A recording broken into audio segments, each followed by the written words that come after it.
Welcome to Facets of Design. This is a podcast created by Lixil Global Design. And the idea behind this podcast is that we bring really interesting guests that have had diverse creative journeys to where they are today. We try to bring in distinguished guests, people who've achieved different things in their fields, because we find that's really inspiring. But what's also inspiring for young designers and creatives is how did people get to where they are? And is that where they started off? And what are the insights? Are there any lessons? We're filming this live from our London studio today. We have different studios all over the world, and we're going to try to be filming some of the podcasts from our different studios where we can, as we bring in different guests from all over the world to get different perspectives. So that's really important. So if you hear any noise, if you hear any sounds, that's London. That's London. That's live, and that's life. I guess the 3 L's, right? Yeah. So London, live, and life. So just roll with the sounds, and people listening to us out there. If you hear any noise in the background, that's just what it's like working in this amazing urban environment. So that's what we plan to do today. So we have lots of really interesting guests, and I'm really excited to introduce Narinder Sagoo, who's a friend of mine. I tend to have a lot of friends on this podcast. I think there's a pattern developing here, and I'm really excited that you're here today because of your approach is quite unique to architecture.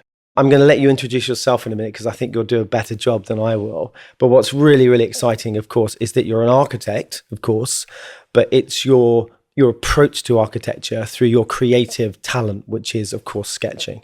And I think you're very well known for that as well. And of course, distinguished, I guess, because you're MBE. So I don't know if I have to bow when you come in or what I have to do anymore.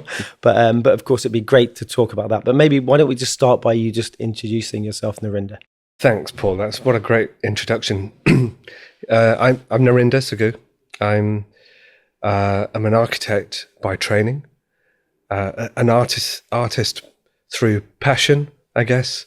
I've worked for Foster & Partners, so with Norman Foster for the last nearly 30 years since graduating, so I've never worked anywhere else.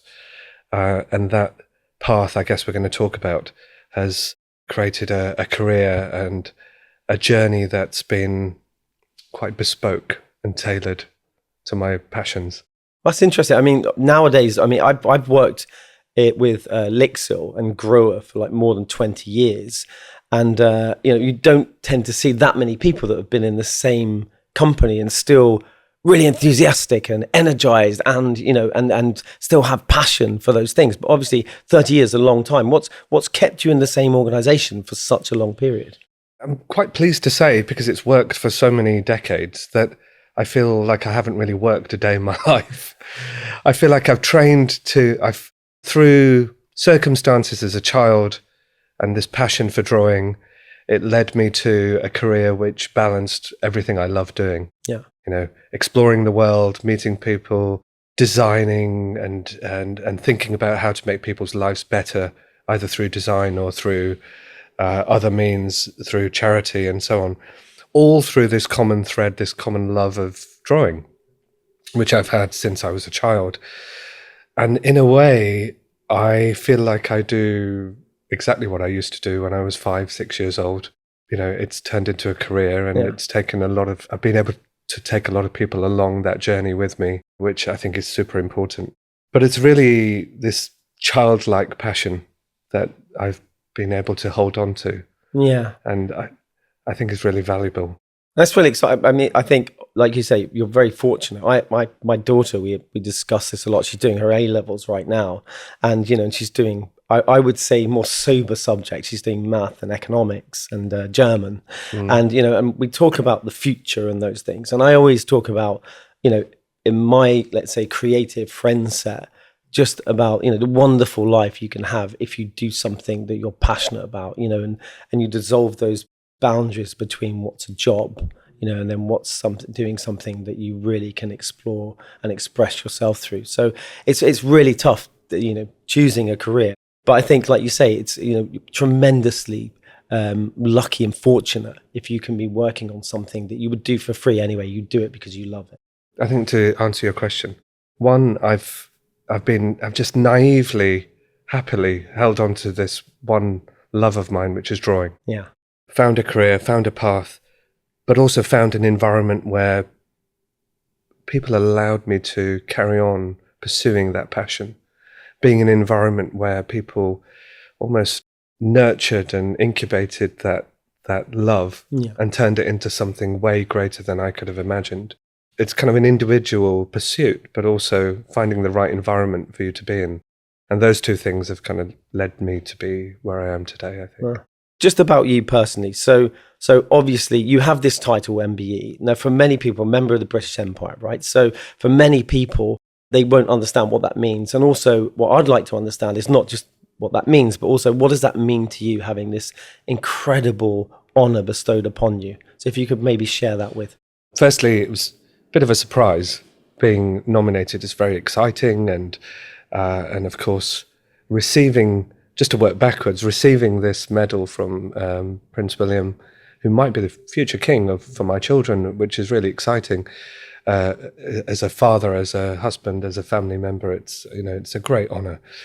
But really, it's the most delicate and the lightest of little objects. It's this flimsy little medal with a bit of fabric and a bit of metal at the end in a beautiful case. I think I love the case, this leather case, more than the medal itself. But it's the lightest of things that has, I think, the heaviest of weights in terms of responsibility. I remember this feeling of, the weekend when it was announced, I went into kind of silence, into kind of shutdown. And my wife was asking me, what's wrong? We should be celebrating. And I really didn't know how to deal with it, because in a way I didn't want it. I didn't want a recognition of anything I'd done. I think as a Sikh, I've grown up with the notion of seva, which is selfless service. And ever since I was a child, growing up in the Sikh community, that's part of the way we live. You give part of your money or part of your time to those who need it the most. And we have this wonderful phrase, sarbat da bala, which means may everyone prosper. So everything you do, you allow everyone to prosper. So for me, this route through life has been intertwined with that selfless service. But selfless service then means that you don't seek recognition, you don't celebrate, you don't even talk about it. It's like Fight Club. First rule of seva is you just don't talk about it. And so it was kind of a strange predicament in my mind. Of course I was going to accept it. It's such a great honor. But in a way, and I said this when I met Prince William, I said, I feel like the platform underneath my feet has just widened. I can allow more people to stand on it. I can take more people along the journey with me now that I have this little medal. So that made me feel much, much better about accepting it and thinking of the future where everything you've achieved with that recognition, which is huge, would just allow hundreds of other people to follow that path. Yeah. And for me to do more through community, more through other people, and that community in the widest sense, in the architectural community, in family, and other charities that I'm involved with. Having the word British Empire in a recognition, it was also quite daunting, because you look back at history and you think, I'm originally from India, then East Africa, and there's a huge amount of history that might want you to not be recognized as part of the empire. But as I said at the time, I think I could think of many reasons for not accepting it, but I can think of thousands of reasons to accept it for other people, really. Yeah, that's amazing as well. I mean, the sense of opportunity, again, not just to serve others, but also to take people with you on that journey, and like you say, to open that platform. I think that's that's really interesting, to have that foresight and see the opportunity of what you can do with something for good. And sometimes that's quite rare that people don't have that. So yeah, amazing, and congratulations. Thank you. We also have a mutual friend. So on the podcast, we had a gentleman called Lionheart here who were quite. Maybe I should just explain how you and I reconnected. So we first met more than a decade ago, I believe. So we met at the World Architecture Festival in Amsterdam. And one of our brands in the portfolio is called Grower, and Grower was the founding sponsor of WAF, World Architecture Festival. And that's where we first met. But we actually very recently, let's say, bumped into each other by chance because of Lionheart, who was a mutual friend that we didn't know. And I remember we were in Vacheron. It was a Vacheron watch event, wasn't it? Because again, like Lionheart and many of the guests I have on, they also have a passion for watches, and we were at that watch event. And I know we actually went on to do a watchmaking session with them as well, which was quite nice. Amazing.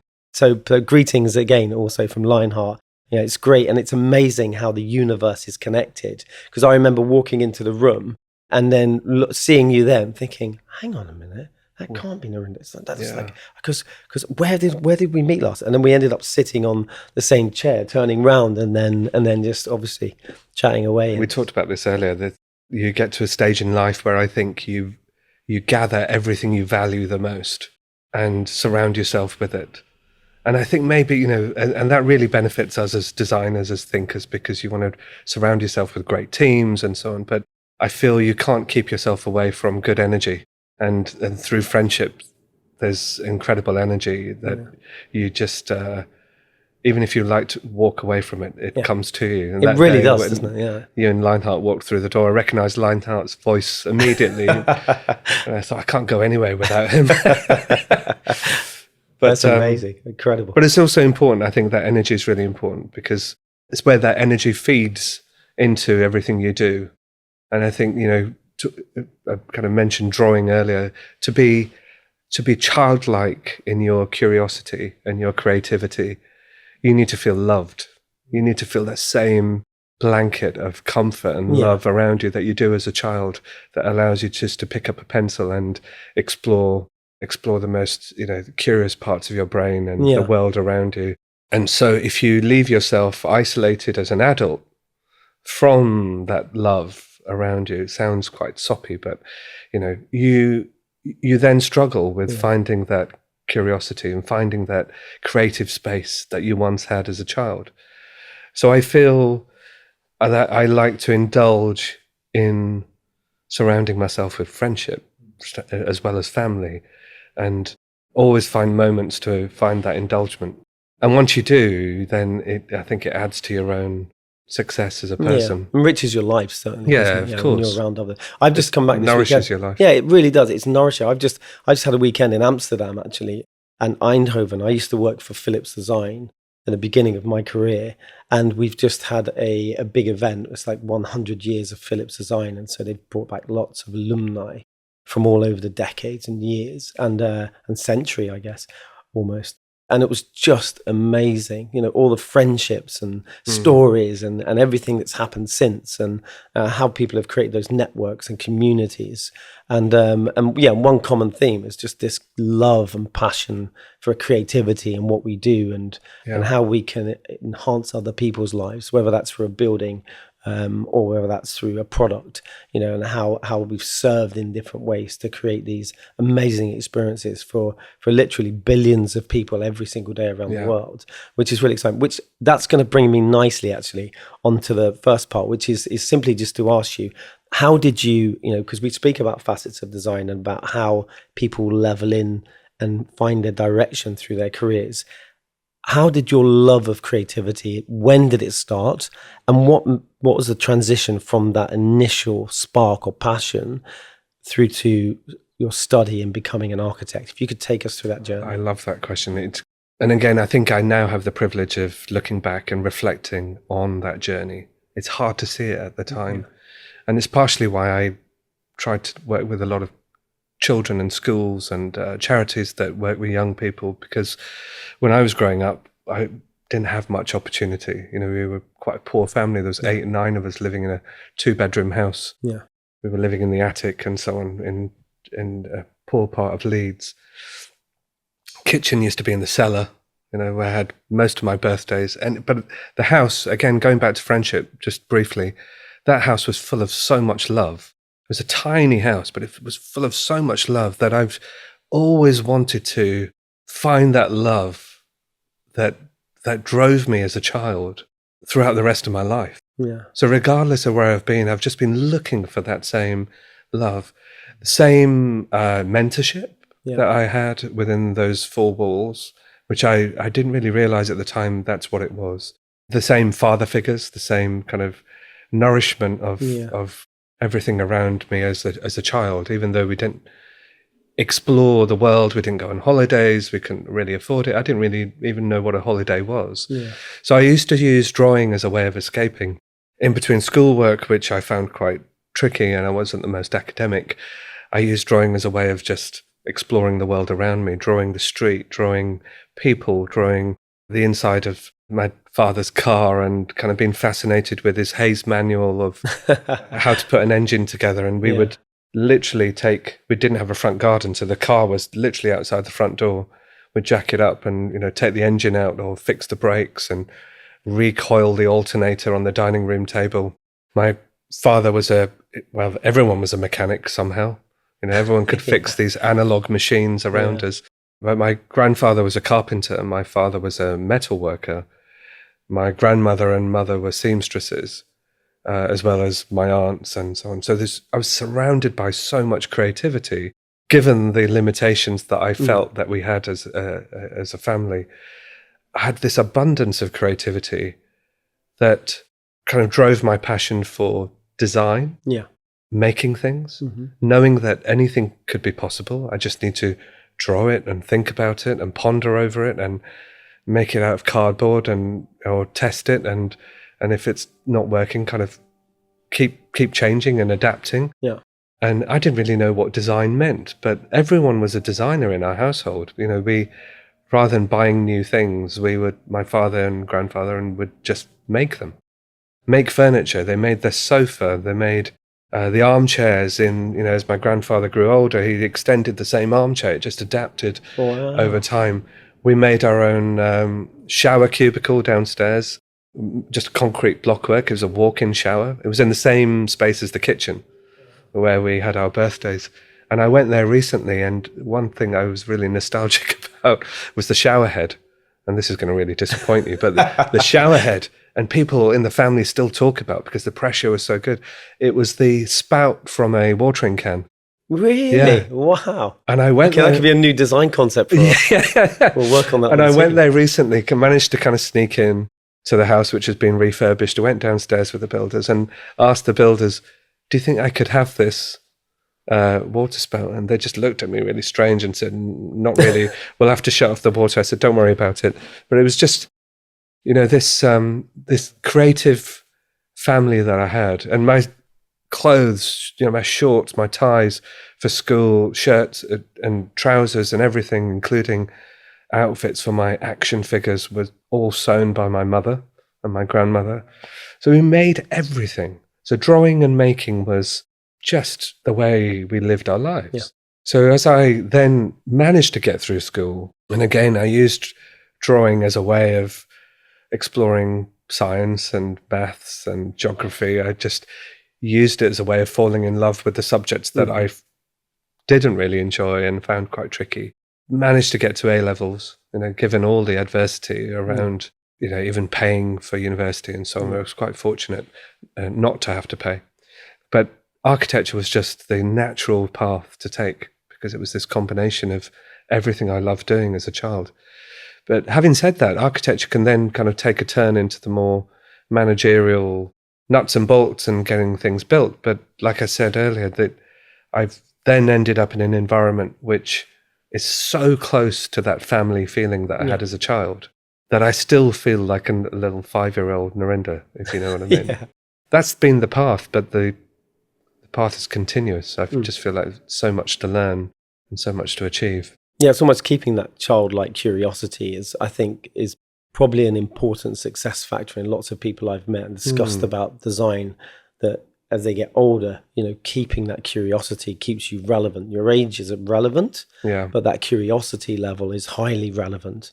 How you keep questioning things, how you're always open to new channels, new journeys, new demographics, new understanding of different age sets. You can do all those things as an older person, as long as you stay relevant. You do that through your curiosity, I guess. Yeah, I think you have to exercise it. I think having children is one of the best ways of doing so, because it gives you an excuse to lay on the floor in a gallery and just draw, or just look and observe gives you an excuse to lie in the park and look up at the clouds and point at them. And without looking crazy, if you're surrounded by children, you're fine.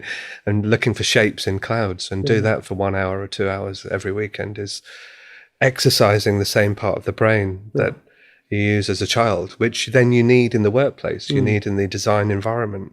You mentioned kind of questioning everything, not taking anything for granted, questioning everything, including the question, I find so important, which I wish I'd done more of at school, because I was always surrounded by other kids that were way brighter than I was. I always felt like I'd moved from another school. I always felt like I was, so behind that I was catching up. They were too fast for me, but I wish I could go back and just tell myself, just ask the questions. Yeah.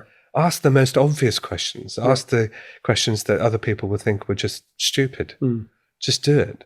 I think that's actually, there's a real confidence in that, because I know we discussed this earlier, but there's a difference when you're in an organization at a certain level that you can really see a difference in management styles. And there's a difference between management and leadership. Yes. A really clear difference. And I think what leaders are really good at are surrounding themselves with people that are more intelligent than themselves, because they're confident enough and understand that actually the more people we have around us with skills that you're never going to have all those skills individually, the more you have that you can leverage all those things together. And as a good leader, not just managing them, telling them what to do, but as a leader, if you can, let's say, show them a path forward that's relevant and contextual, you can allow all those amazing talents to work together in the best of their abilities. And that's real leadership. And the magic ingredient, I think, is humility, because you can lose that humbleness that you have as a child as well, or kind of growing up in a giving community or in a loving family. There's a humility that, because there's no competition within that environment around you as a child, and all of a sudden as you go through the education system and competition is really kind of hammered into your psyche, and you're having to do better and better at exams and doing better than someone else, so getting that place at university, and then within the workplace, which can be highly competitive, humility kind of takes a back step. And we forget that humility and being humble within the team environment is the greatest strength, because it allows other people to step forward and contribute, which enriches your own processes, that it enriches your leadership. I think leadership, the backbone is humility to great leadership. Yeah, we have Elixir, we have these set of values I've discussed before on the podcast, and one of them is work with respect. And that tries to, in a way, I guess, bring in that element of humility. Work with respect, empathy, understand how people feel about when you talk, understand that what you say has an effect. And I think it's a really nice behavior that's part of the company culture, which we exercise a lot and we talk about in our team. And when we hire people for positions in Lixil Global Design, we're really looking for talent and skill, but we're looking to how are they going to fit into our community? Right. Not only what are they going to bring, but also, how are they going to work with the people we have to keep this equilibrium, this beautiful balance of people not being scared or afraid to ask questions and not feeling like you have to be the smartest person in the room. I think the smartest people are, especially as you get older, the smartest person will always be the one who asks the most questions. Because they're going to learn more. And the more interesting and smart people I meet, they're always inquisitive. They're always asking questions and things. So I find drawing's a great way of asking those simple questions, asking the obvious questions, or even I use drawing for listening more than talking, or more than presenting solutions. Very rarely I feel like I'm having huge visionary magical moments within the sketchbook or within an environment where I'm drawing. I feel like the more you listen and the more you can put those thoughts and ideas down onto paper and present them, the more questions you can unfold on that same piece of paper. And actually, the power of doing that is that it's always a collective. It's not one person's ideas. It's always, and I think, you've then kind of touched now on, in a way, various pillars of success, if you like. It's that humility. It's the constant quest to kind of learn, but also charity as well, I think, because the way we work as a team which is quite different to many teams I know, but I feel like I just want to do it in my own way. The thing that makes me happiest is to balance those kind of childhood passions, particularly of giving to community through what we do. So we do bits of charity work throughout our spare time as a team. We'll volunteer as a team just before Christmas to go to the shelter and cook food for guests. Anything we can do to kind of keep ourselves grounded, keep ourselves humble, particularly in the kind of incredible speed at which we're working together as a team. You need time to slow down and feed that humility and that curiosity at the same time. Just coming back to your career for a second. So amazing that, understand that your educational path and what inspired you and that form of expression through drawing. Of all the work that you've done, okay, I know it's difficult. This is like asking people to choose their favorite child, right? Which you shouldn't do, but I'm going to ask anyway. Of all the work that you've done or been involved with or part of, what's your favorite project or piece of creative work or building or where you've expressed yourself through the medium of sketch and drawing and stuff? What's the thing you're most proud of and why? Oh gosh, it is like choosing a favorite child. But what I do say to my children really quietly is, I shouldn't choose a favorite, but if I had to. But then I say that to all of them. So I think I have to have many favorites. Yeah. I think it's interesting because having drawn thousands of projects and thousands of drawings, whether it's a sketch or really detailed drawing, the drawing holds very little value, or it holds a huge amount of value if it's to do with conversation and gathering everyone's thoughts. But that value then very quickly disappears into the lines in the paper. Yeah. And then what I found is when those buildings get built, you look back at that drawing and think, that is incredible.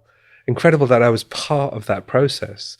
Incredible that I was able to have the privilege of being able to see this space or series of spaces and experiences that improve human life in so many different ways before it was realized, and to be part of that visionary group of people. So one of those projects has to be the Gherkin in London, because when I graduated from my master's and came back. So it's just funny hearing you calling it the Gherkin. Yeah, because obviously that's what's a name that's been created by the people of London, not the official name. So hearing you say that, or was that the original? Well, it wasn't, but it became such a kind of affectionate term by Londoners that it was an endearment. It was something that gave it acceptance and love. It was called the Swiss Re Tower because Swiss Re were going to occupy the whole tower, but then they later just took so many different floors within the building, and they're still there. 30 St Mary's Axe is the official name of the building, but that's an address. Yeah, and it's like describing someone by what they wear rather than their name, and then finding out the person's kind of family name or nickname that has so much love for it. I think is completely different. So when you get to know someone and you get to know their name or the name that the loved ones use, then you have to there's humanity in that, isn't there? I think so. I would say it's like, you don't own, great brands aren't owned by the companies, they're owned by the consumer. And when they start to take hold and they interact and they give things and objects and buildings a name, I mean, it's kind of like the greatest compliment. Yeah. Isn't it? Swiss Re, the Gherkin, belongs to London. Yeah. It transformed London. Yeah. At the time, there was the NatWest Tower, Tower 42, and not much else around. So for this now kind of tiny little tower that's surrounded by so many larger towers and has kind of dwarfed it in a way, but in a way it's become a hidden gem, as the Lloyd's building is and so on. And it has the cheese grater and most of Bishopsgate kind of towering above it. At the time, it transformed London with all the respect to the view cones of St Paul's and the historic fabric of London. It was really incredible to work on something that really did make such a huge change. And how was that? It must have been, architecturally quite tense, or not tense is probably the wrong word. It was a challenging, I guess, piece of architecture, something so modern when it's surrounded by those historical buildings. And yet it has to be, I think, quite different for it not to be pastiche or not really like have its own sense of gravity. And yet it works amongst all of those historical buildings. There's something so beautiful and right, and that's, about a building like that. How? I think I remember it was a really lovely time of design in the practice, and which we can be very nostalgic about. But it was this balance between the analog way of designing and digital. So I was hand drawing perspectives and presenting these hand-drawn perspectives to the client because they were way faster than anyone could model. And maybe still to this day, you could draw in perspective so much quicker than the computer can. But certainly at that time, it was far more evocative, an emotional way of presenting space than any kind of photorealism through the computer. It was kind of quite primitive.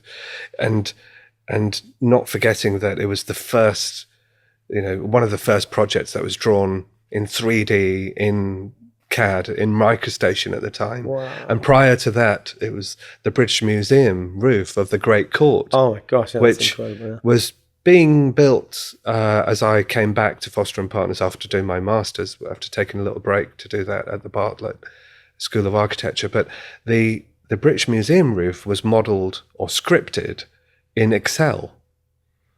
So it was prior to any kind of Revit or BIM or any kind of advanced 3D system.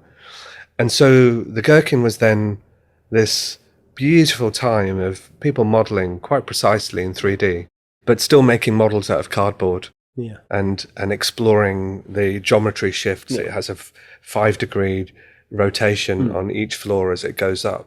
You can imagine the number of models we made to see what that twist and that spiral of gardens as they flew around the building, what they looked like three-dimensionally. We did it in models. We, in our main studio in London, which is 60 meters long, I remember one of the architects getting masking tape and taping out the curve of the building, which you could only see on the largest sheet of paper you could print, right? Taping out in masking tape the curve of the building at the largest scale possible, and then lying down on the floor with our eyes to with our head to the carpet to see if the curve was the right curve. Because when you now go up to the building and look up, you'll see the curve going up and then diminishing. Yeah.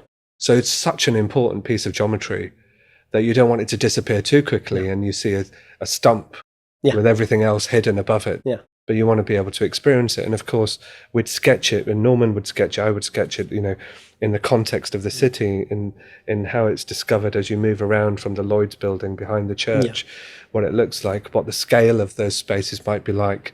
We made cardboard models of at 1-to-1 of the diagrid structure in our studio, which is about 7.5 meters high. Yeah, it's north facing on the River Thames. And we made 1-to-1 cardboard models to show the client, and we took them to the other side of the river, to Cheney Walk, to show them what the structure would look like behind glass at day and night. So we took them there during the day, took them there during the night, to convince them that the glass should be on the outer face and not on the inner face of the structure. Yeah. It was a really wonderful time of analog and digital thinking and designing.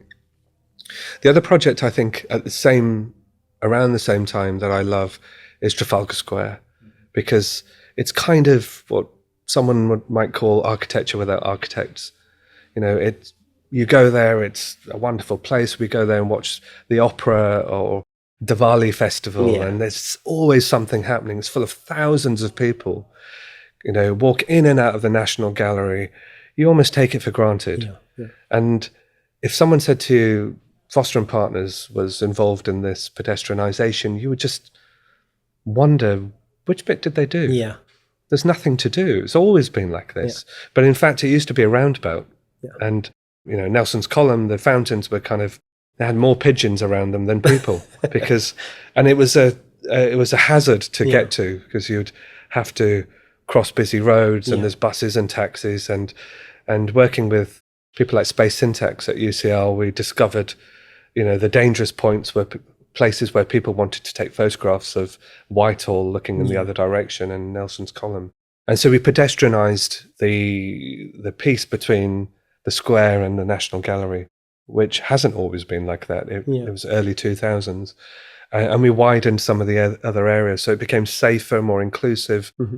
It's got lift access. It's got kind of facilities tucked underneath the plaza that you can get to, which have just made it such an amazing place. It's an amazing piece of analog, honest architecture and design. Yeah, and all three very different things, right? So, of course, you've got things like the Great Court, which I was fascinated by at the time. I mean, it's kind of almost biomorphic. Just understanding every single pane of glass is individual. I remember nerding out about that at the time, reading all the literature. And then you've got something that is so pure and iconic and pristine, like the Gherkin, which is almost like the turret of a rocket, the top of a rocket. It's so perfect and streamlined. And then something so seamless and subtle, like a urban planning of a space. They're very different projects. I wonder sometimes, how do you get your head around that sense of scale? Because they're completely different scales as well, aren't they? Yeah. So I actually really enjoy that. I if I was to, so I don't really have a traditional architectural role, as you know. If I was to be put onto one project for 3, 4, 5, sometimes 10 years, I think it would just drive me crazy. I love taking on different challenges every single day, and jumping scale is so important. I think jumping from, recently the kind of master planning and the scale of the new Old Trafford Stadium. I was going to ask you about that, because I know it's contentious football, so I don't, we don't mention politics, religion, football on this podcast. Well, I shouldn't really talk about it. But it's I mean, let's talk about that building, because it's a phenomenal building. It's so different to what's... It will be, and I think, but the point I was going to make was to jump on something of that scale, and for billions of people to have a view and judge. And then at the same time to be working on the most humblest of projects, where no one will really know, like Trafalgar Square, that you've had any kind of influence, or you've had any kind of input onto that space, is what architecture is really about. And as you know, whether it's a faucet or a shower head or something you just hold on to every day, and it just enlivens that 5 minutes in a shower. It becomes almost like a prosthetic in a way. It's just they should be extensions of ourselves. And we're going to talk about this later, because we're going to talk a bit about, you've been talking about it for a while now, and I want to jump into it, which is this relationship between the physical and the digital. And and like you said, designing a product that's closely like a shower, you do almost want that to be almost a prosthetic, like it's an extension of your body at the time, so it's really harmonious and part of how you use it.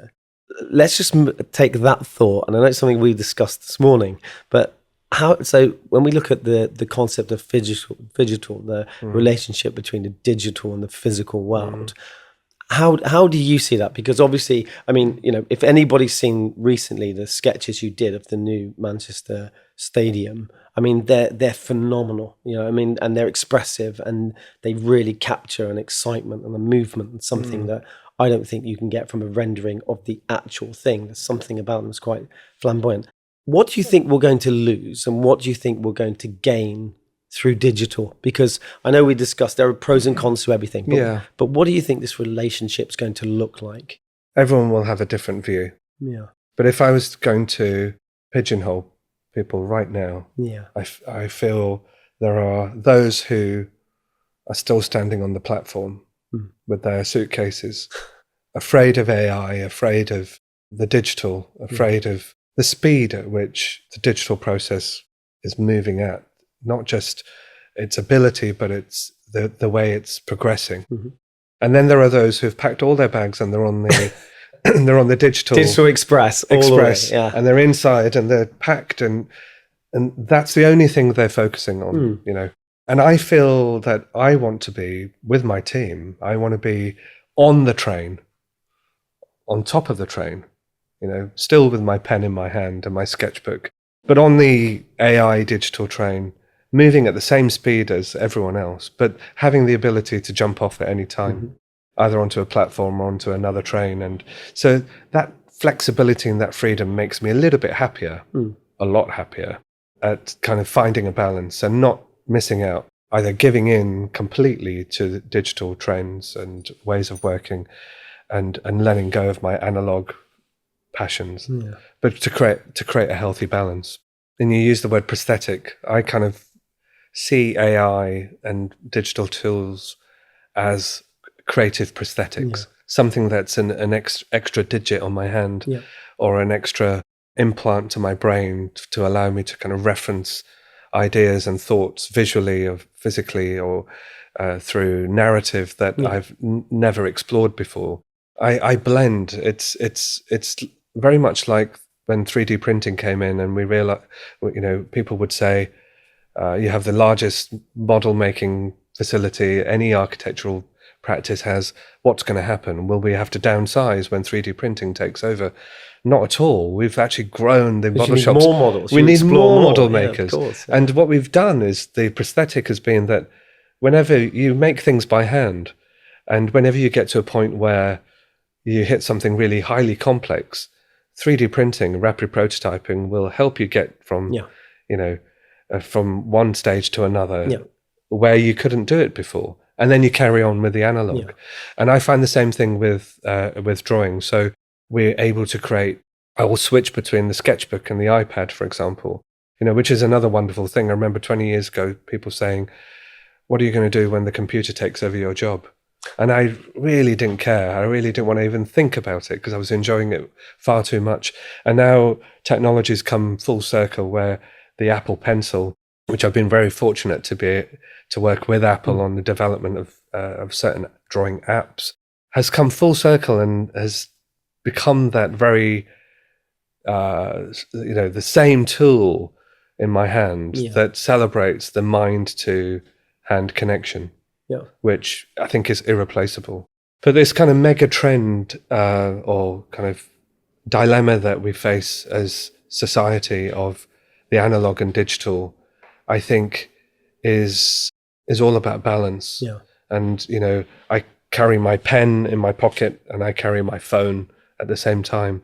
I was saying to you earlier that this is my best friend, because it listens to everything I say, and then it allows me to speak through writing or drawing, and it allows me to write letters to friends, or sketch the wildest of dreams, or collect thoughts, whereas my phone is constantly listening to me, trying to sell me things and connect me to things and people and places that I don't really need in my life. But at the same time, I can strike a balance between the two. I was drawing in my book the other day on the London Underground, and then I was able to take a picture of that drawing and ask AI to turn it into a photorealistic render, which it almost immediately did, which I found quite exciting.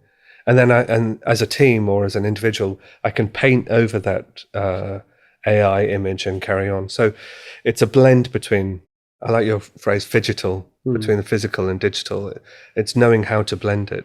I think, and it is a tool. I mean, I think like all of these tools that have come along, I think they're great tools if they serve humanity. So because what doesn't change really is us understanding context, us understanding people and having empathy, and us understanding that what we do is to serve, let's say, community and people, and create these amazing every single day experiences that they interact with things seamlessly, enhances their lives, improves their lives, makes it more efficient or more relaxing, whatever it's done for.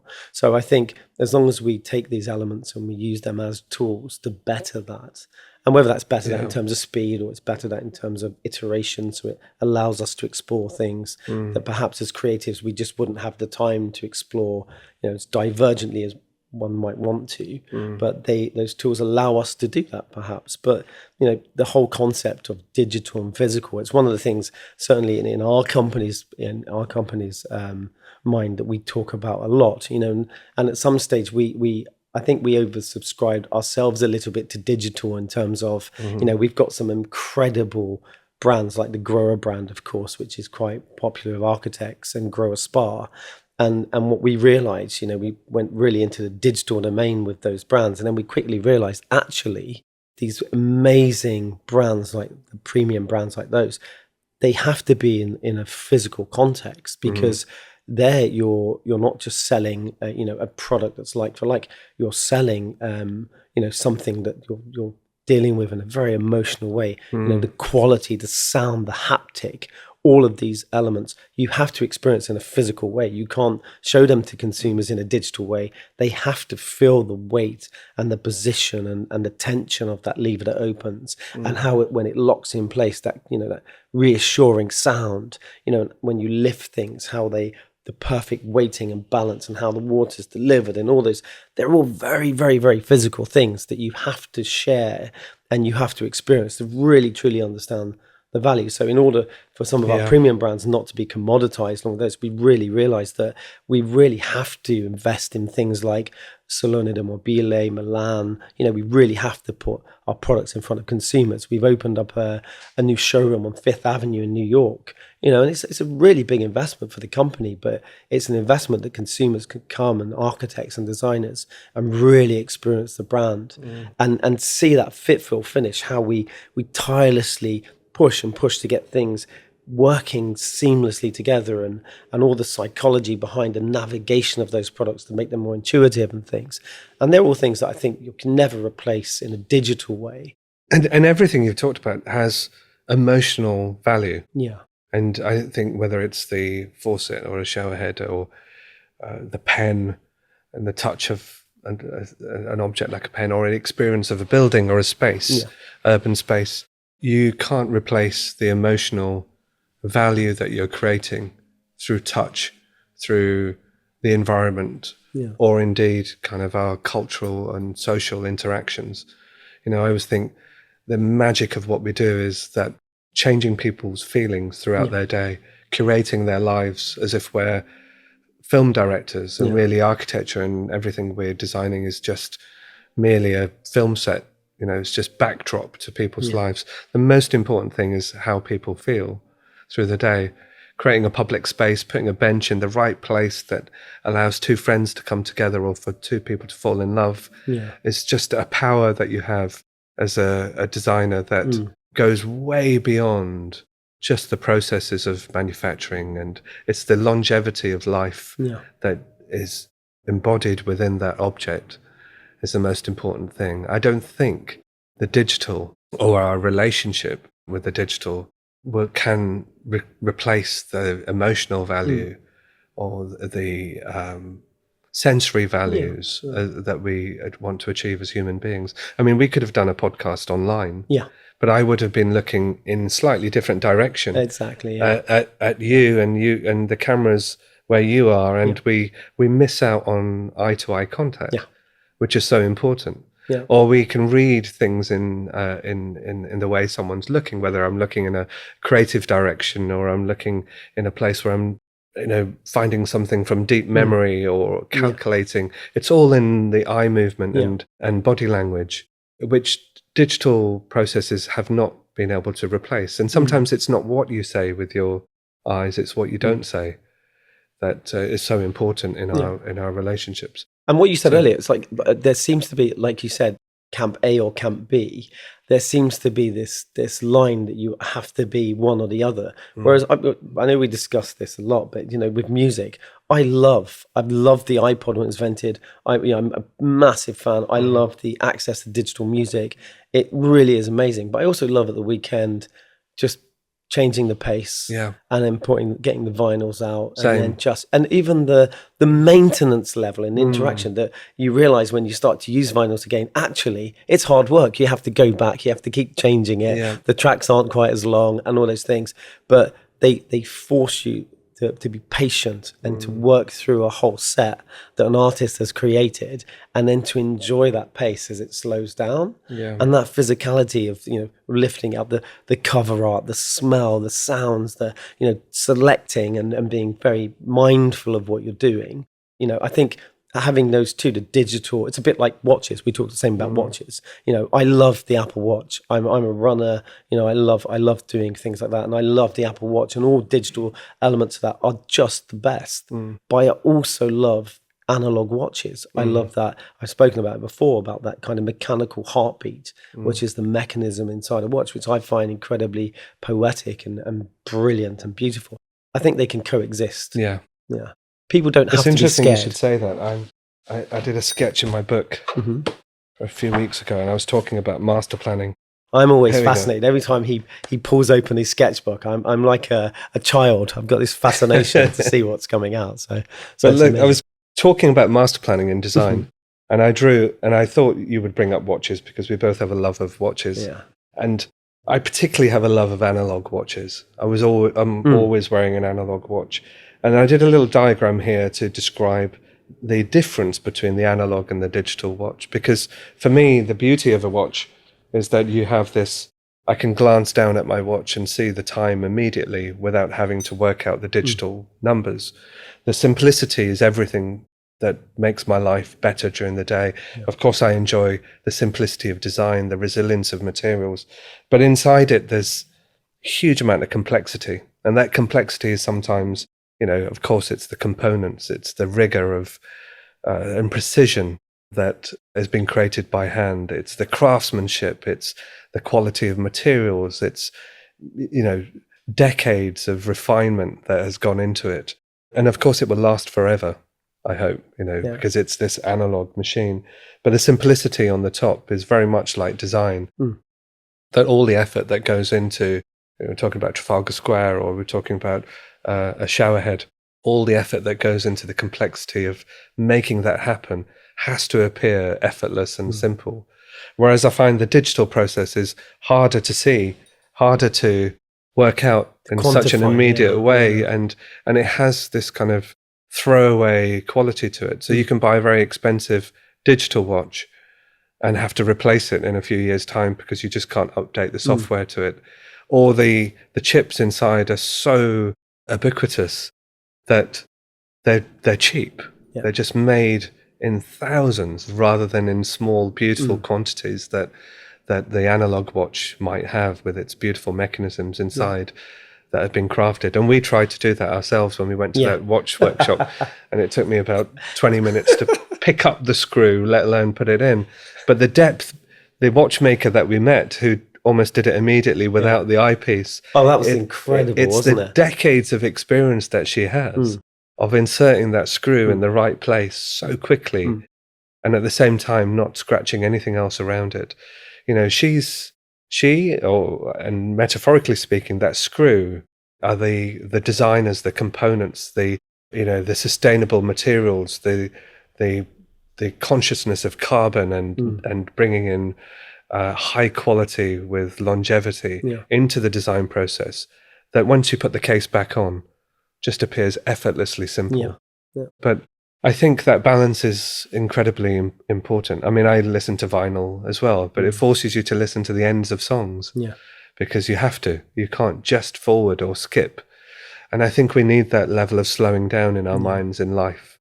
The next generation's already on to balancing social media, balancing the phone time with analog processes, analog cameras, for example, rather than using phone all the time for the speedy photographs, the thousands that we take and never look at.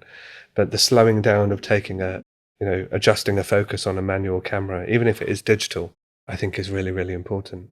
But we've got 3 questions, so I want to get on to at the end of the podcast. But one last thing I'd just like to ask, and it's really about the work that you do in terms of community. So I'd like to just touch on that a little bit, because you talk about this selfless service, and it'd be interesting just to talk, and share maybe some of those organizations that you're working with and how you work with them, and maybe just to share with people how can they start to collaborate and and extend. Maybe people are watching now and thinking they would like to do some things. What can they do, and what advice could you give them with some of the experience you have about serving community and getting involved with charities and amplifying your knowledge to others? Complicated question. Because I think, but at the same time, very, very simple answer. Because what I've learned, and particularly recently we talked about the kind of MBE recently, is I couldn't quite work out what I've done to achieve it. Then I realized sometimes all the smaller efforts, the smaller cogs that all align together and make the larger mechanism work within the watch analogy again. The smallest cog can make the largest difference. The smallest cog can make people's lives beautiful. in so many different ways. So in a way, the largest difference you can make to society, to people, is lots of tiny components that are greater than the sum of their parts, in a way. And so really, I think my advice is to always do as much as you can in whatever capacity you have. And again, in our Sikh culture, we're taught that you give 10% of either your time or your money, and if you haven't got money, you always have time. Yeah. And if you haven't got time, then you might have the privilege of other ways of giving, whether it's food and non-monetary ways. So doing tiny things over time. I think having the support in the people around you is really, really important. You can't achieve it by yourself. Yeah. You can achieve the smaller moments of giving, but I think, for example, I've been very fortunate working on those amazing projects like the Gherkin and so on. In those years, I remember always having a consciousness that I feel a privilege of time, a privilege of experience, a privilege of learning, and which I can then give back. Yeah. I've been very lucky to have a supportive environment around me to allow me to share, allow me to work with schools from 3 decades ago, kind of immediately working with local primary schools and local young people in the community through drawing. So the drawing was a privileged part of my role as a young architect, but it was also a very simple and accessible tool and a language to talk to young people with about design. So giving out pencils, giving out pens and sketchbooks is the easiest thing to do, or just sitting with simple pieces of paper and drawing together and engaging through architecture, through design, through drawing with young people. That has then led on to really kind of thinking about my childhood and wishing that someone else would have, someone like myself would have come along and reached out and seen adversity and challenges in the eyes of a young person. I think I've been able to go back and work with more challenged parts of society. Most recently, you've supported the charity with me. Intermission Youth are a young theatre group that now work with children from 13 years old up until their early 20s, bringing them into a theatre program for 6 months, teaching them Shakespeare, teaching them acting, or giving them space for them to be expressive, taking them away from the paths that somehow, unfortunately, life is taking young people in today's society into offending and to drugs and to the prison service and so on. So we're using acting in a way to take them away and take them into another place. It could be acting, could be drawing. It's a form of creativity that I think is reaching in and pulling young people out. So I'm always looking for any opportunity I can to help young people, because I feel I needed it so much when I was a child and it wasn't there. And I feel if I do something, it might encourage someone else to do the same. And if we all have this kind of osmosis between us, that perhaps my dream is that society will become better over time. And that's really exciting, right? If you can, because the more you talk about it with people and in your peer group, and sometimes people want to help, they want to do things, they just don't know what the access is to do that. And there are lots of opportunities. Every university wants to be in, for you to get in touch with them, and or every school, or even your local school, they're always looking for people that could support. So there are lots of avenues for you to donate your time, and certainly if you don't have time, your money, but your time's so rich and you can really inspire young individuals. I think so. I think we, again, talking about analog and digital, the most analog parts of life that nourish love and respect and our senses are human contact and empathy.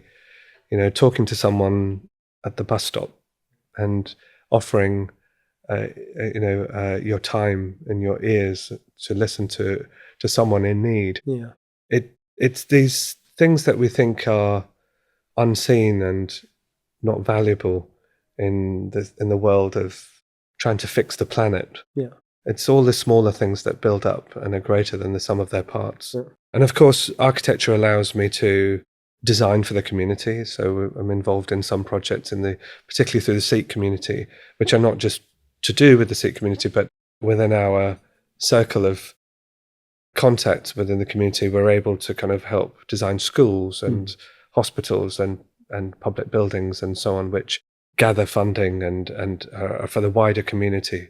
But it's through that same conduit as seva that I'm enjoying. I have to remember that word, seva. Seva, It's such a lovely concept. And in fact, I've grown up wearing this steel bangle of different sizes, of course, throughout my whole life.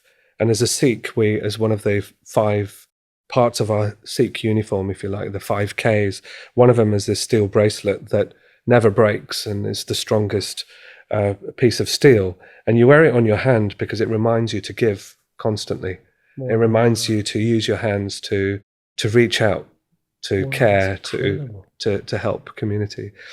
So I think having a consciousness is important. It's not something that I think people should try to find time in a way, time that is separate from our daily lives. Yeah. It's finding a sense of being. It's finding a change in your character that's constantly trying to give. That overall makes that huge change. Yeah. It's such a beautiful way of looking. And I think as you get older and and not just as you get older, but when you're in a position where you can start to share things, it's actually, like we spoke about earlier, it's like you become reflective and you really do realize that actually there's such a wonderful feeling in doing that and doing that with your time. Yeah. What I want to do is now, because talking of time, because obviously we're I mean, and I could talk to you forever, as you know, and I do. which is what we always end up doing. Absolutely, which is great. But what I want to do is now, I've got 3 questions. Sorry, they're here. 3 questions that we ask every guest, and I just want to take you through them, if I may. We might have answered them. Yeah, we're going to do some short, quick fire questions and answers. So, first of all, what does good architecture mean to you, or design, or creativity? What is its role on a societal level? And how does it impact the everyday experience of the user? I think it's something we touched on. It's for me, good design, good architecture is analog. It's making people's lives better through things that you can't even see. Yeah. I think it's improving social space, it's improving society, it's improving quality of life and health and togetherness. It's everything without giving away the complexity that is brought it to that place. Yeah.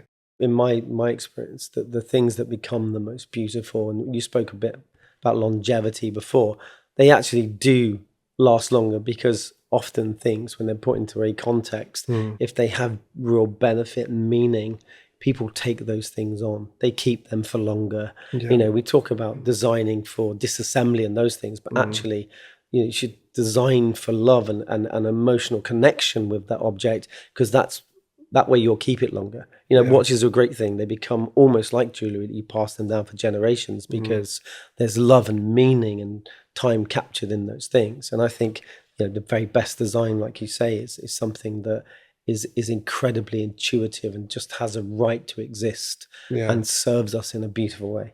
Number 2. Which designer / architect, past or present, has had the most significant influence on your perspective of design and creativity, and why? There's a whole spectrum.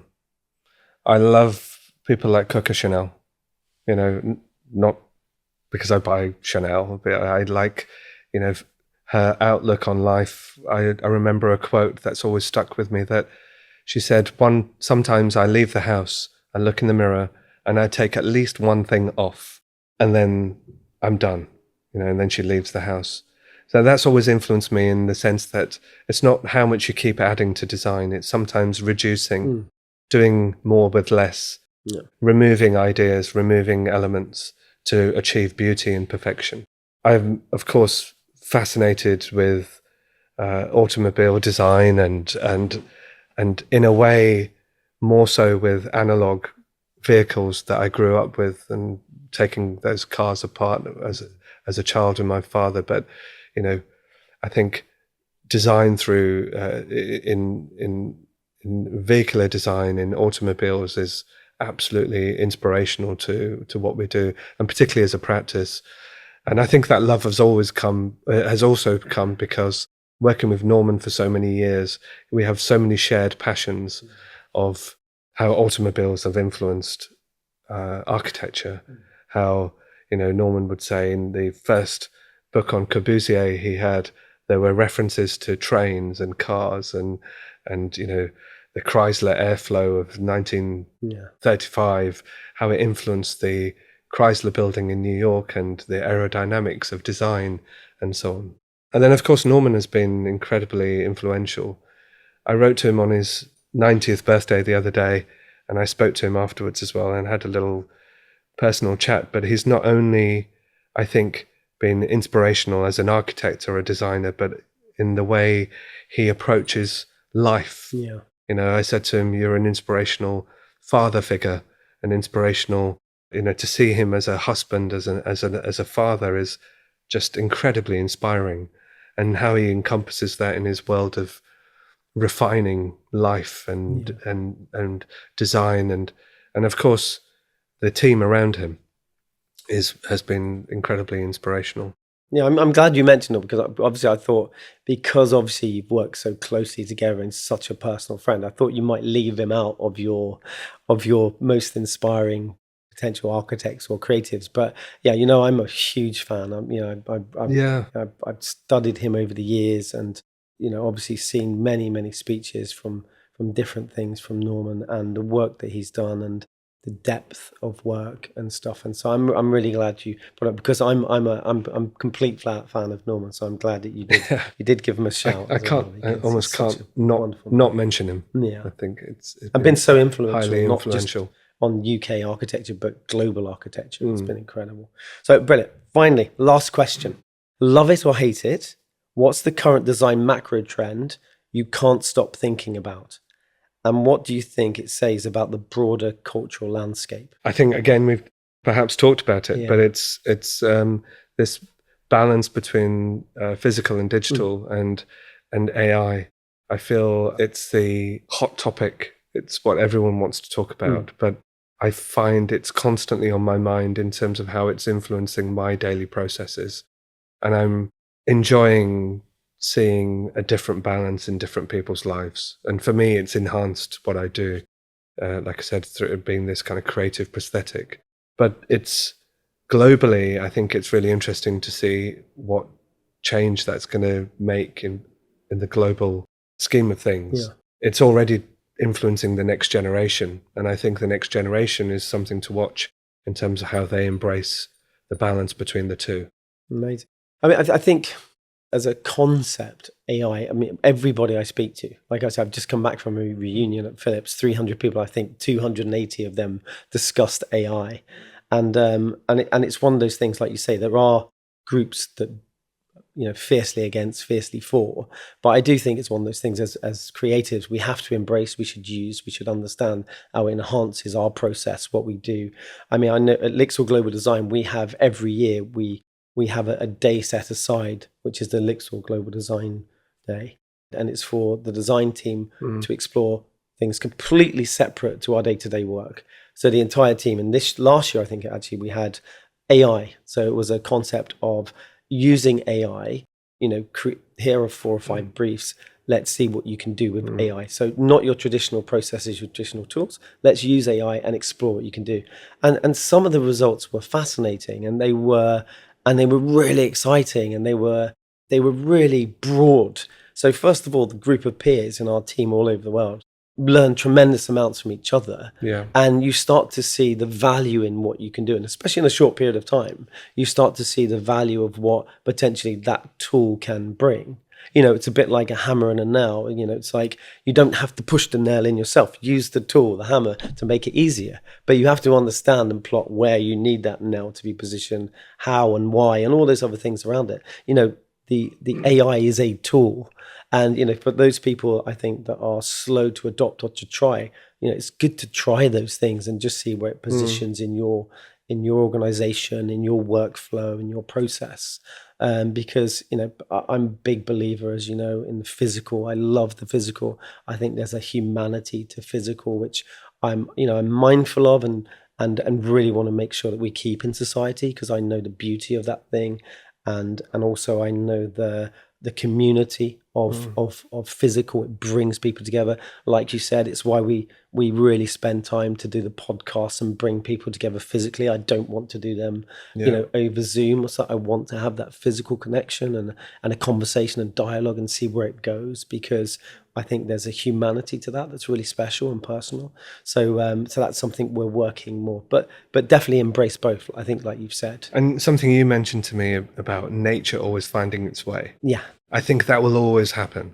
And I think, your analogy was some flowers growing through a crack in a brick wall. Yeah. That had been mortared up for so many years, and somehow a seed had found its way in there and grown and found nourishment to grow. I think that's always going to happen with humanity. We're always going to find a way of displaying and using what's the most valuable to us in our lives, as long as we can strike that balance.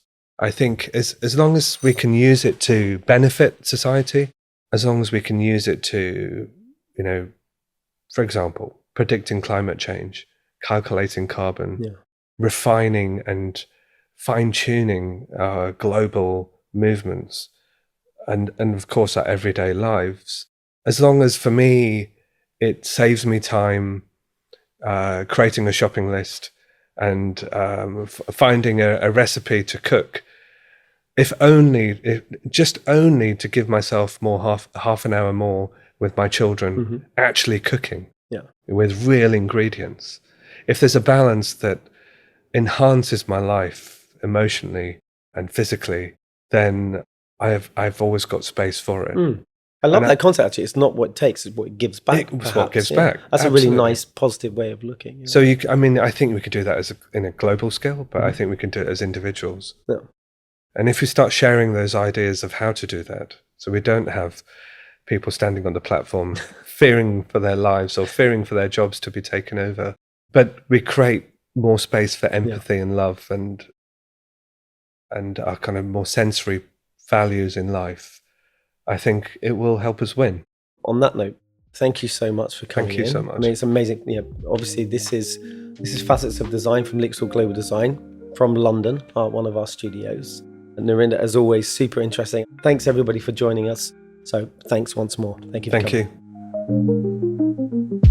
Thank you so much for listening to Facets of Design from Lixil Global Design.